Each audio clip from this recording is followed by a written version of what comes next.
Hey there, ComiConverge fans. I'm Aaron Sagers, and we are here at WonderCon. At the end of the day, as you can see, the sun has gone down. The fans are still hanging out, partying down, and I am joined by the lovely Ivy Doom Kitty. Ivy, how are you doing tonight? And how has your WonderCon been? I'm doing great. The con's been awesome. This is actually one of the very few times where I get to attend and enjoy it as an attendee versus going in and signing. So it's been really nice, been able to take it at a leisurely pace. So I'm having a ball. Yeah, well, and I like that Ivy's costume is not a costume, it's just a lovely dress. I'm so just in pinup. You playing casual, you told me you were casual today, and it's still better than what I am like 364 days a year. So, well, okay, so yeah, let's talk about cosplay. This is definitely your area of expertise. First off, like with WonderCon, you do conventions all over the world.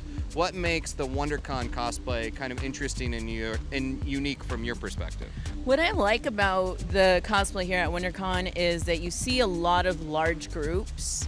You know, fans from all over the world come to this convention to showcase the biggest costumes, the most detailed. There was one that was a Victoria's Secret Angels villains group, Disney villains group that I saw earlier today. Then you had another group that was Seven Dwarves that I saw earlier today from Snow White. And just the ideas that people come up with, and they do it here. And it's not just concepts that are funny and original, but also things that really pull at your heartstrings as well. Yeah. So I really love this convention, especially when it comes to debuting new content. Yeah, and that's in line with what I've seen as well. There's been a lot of like groups, and then like just friends gathering together and doing cosplay together, and that's good. That's good for kids to gather together and do cosplay. That's safe, good, safe fun. It's definitely a con that's great for families as well. Yesterday I did Carmen San Diego. Yeah. And I had a blast dressing up as her because you had all these little children coming up asking for photos because they've seen the Netflix show. Mm-hmm. But for me, I grew up playing the game on PC in the 90s.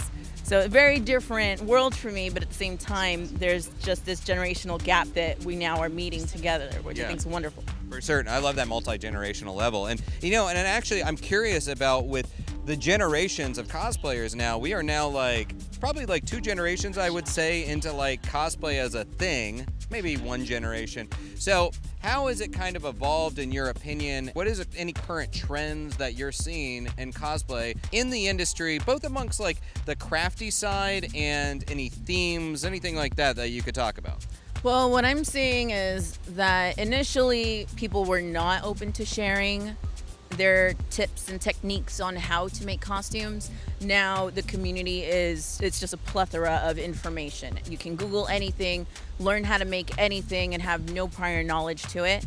And I'm now seeing a lot of people focus on making their costumes look more like what you see in films. Extra seams on costumes that are fabric based. If they're armor builds, they want to take it directly from the art and make it look exactly like what you see in the pictures, down to having pieces that move and lights, and there's just so many different things that they're doing that you can really see people just pulling from the movie industry and utilizing those concepts and using it in the real world. And sometimes you see cosplayers do it better than what you saw in the films. Yeah, it's funny because I've seen a lot of movie costumes up close and personal, and they are amazing to look at, but they are also meant for on camera, whereas in person you examine things a little bit more closely and you see that detail, so it's you have to almost be better than the movies at times. Yeah, no, you absolutely do. Some of the contests that I've had to judge, we literally have to get down on our knees, flip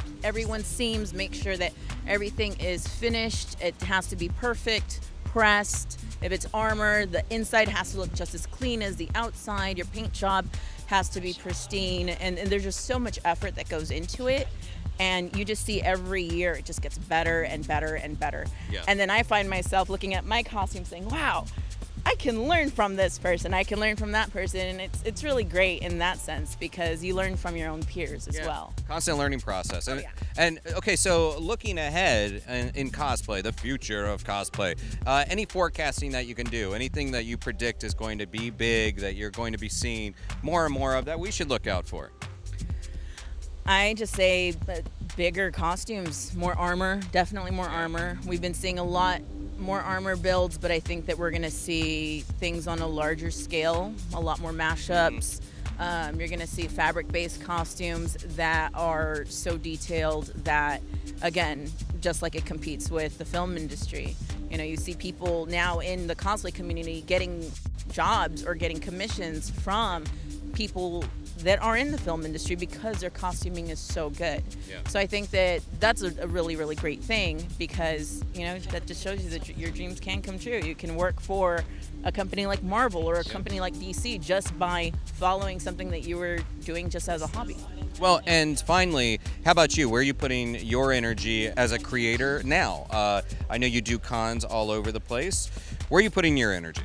For me, still traveling the world, judging costume contests, fine-tuning my own crafting, because to me there's no such thing as obtaining that level of perfection. You can always get better. There's always room for improvement. And I'm working on a podcast that I'm developing on my end. Yeah, just being creative, just being Ivy Doom Kitty out there. That's enjoying it. Enjoying it. And there's the takeaway right there. Well, speaking of enjoying it, as I said, the sun has set on WonderCon. The day has come to a close, and both Ivy and I are ready to enjoy the night at WonderCon. You want to go hang out? You want to have some fun? Let's have some fun. Let's have some do fun. it. All right. From WonderCon, signing off, Aaron Sagers and Ivy Doom Kitty.